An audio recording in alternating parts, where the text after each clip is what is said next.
Welcome to one more mini vlogs. ఆ రోజు video వచ్చేసి ఏంటి అంటే మా మమ్మీ కుక్ చేసే దాంట్లో నాకు ఇష్టమైన ఒక రెసిపీ అయితే నేను మీ అందరితో షేర్ చేసుకుంటా. ఆల్రెడీ వంకాయ ఫ్రై మీ అందరికీ నేను చూపెట్టిన కదా, ఇది వంకాయ మసాలా అనమాట. మా మమ్మీ కుక్ చేసే దాంట్లో వెజ్ దాంట్లో నాకు ఇదంటే చాలా ఇష్టం. సో అదే ఇంకా మీతో కూడా షేర్ చేసుకుందాం అనేసి ఈ వీడియో అనమాట. ఫస్ట్ అయితే పచ్చిమిర్చి, ఆనియన్స్, కళ్యామాకు, బగారాకు అవన్నీ కట్ చేసుకొని సైడ్కి పెట్టుకోవాలి. అండ్ వంకాయస్ కూడా కట్ చేసుకొని వాటర్లో వేసుకొని వాష్ చేసుకొని సైడ్కి పెట్టుకోవాలి. అండ్ తర్వాత కొంచెం చింతపండు తీసుకొని చింతపండు కొంచెం వాష్ చేసుకొని చింతపండు రసం కోసం ప్రిపరేషన్స్ చేసుకోవాలి.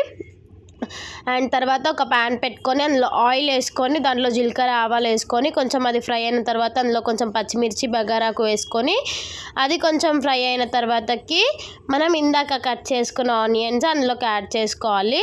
కొంచెం కళ్యామాకు కూడా వేయాలి. కళ్యామాకు కూడా వేసి కొంచెం మంచిగా మిక్స్ చేసుకొని అది కొంచెం ఫ్రై అయిన తర్వాతకి అందులోకి మనం ఇందాక కట్ చేసుకున్న ఆనియన్స్ అయితే వేయాలి. ఆనియన్స్ కూడా వేసిన తర్వాత ఆనియన్స్ని మంచిగా మిక్స్ చేసుకొని అది కొంచెం ఫ్రై అవ్వనివ్వాలి. అండ్ ఎంతమందికి వంకాయ మసాలా అంటే ఇష్టమో కామెంట్ చేయండి. నాకు మా మమ్మీ చేసేదంటే ఇంకా చాలా ఇష్టం.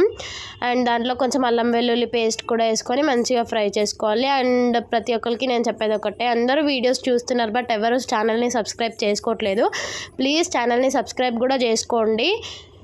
అండ్ కొంచెం పసుపు వేసుకొని మంచిగా మిక్స్ చేసుకోవాలి. అండ్ అది పసుపు వేసుకున్న తర్వాత ఒక 10 మినిట్స్ అట్లా దాన్ని కుక్ అవ్వనివ్వాలి. 10 మినిట్స్ అట్లా మూత పెట్టుకొని సైడ్కి పెట్టేసుకోండి. అండ్ తర్వాతకి అది కుక్ అయిన తర్వాత అందులోకి మనం ఇందాక కట్ చేసుకున్న వంకాయస్ ఉంటాయి కదా, వంకాయలన్నీ కూడా అందులో వేసుకొని మంచిగా మిక్స్ చేసుకోవాలి.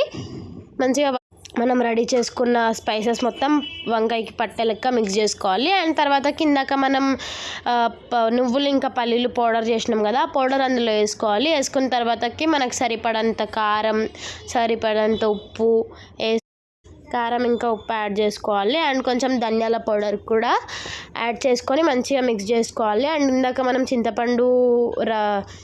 చింతపండు పులుసు కోసం రెడీ చేసుకున్నాం కదా, అది అందులో వేసుకోవాలి. ఇంకా పోసేసుకొని స్టవ్ మీద పెట్టేసుకుంటే మన వంకాయ మసాలా కర్రీ రెడీ. ఇలాంటి రెసిపీస్ కోసం please follow our channel. Bye.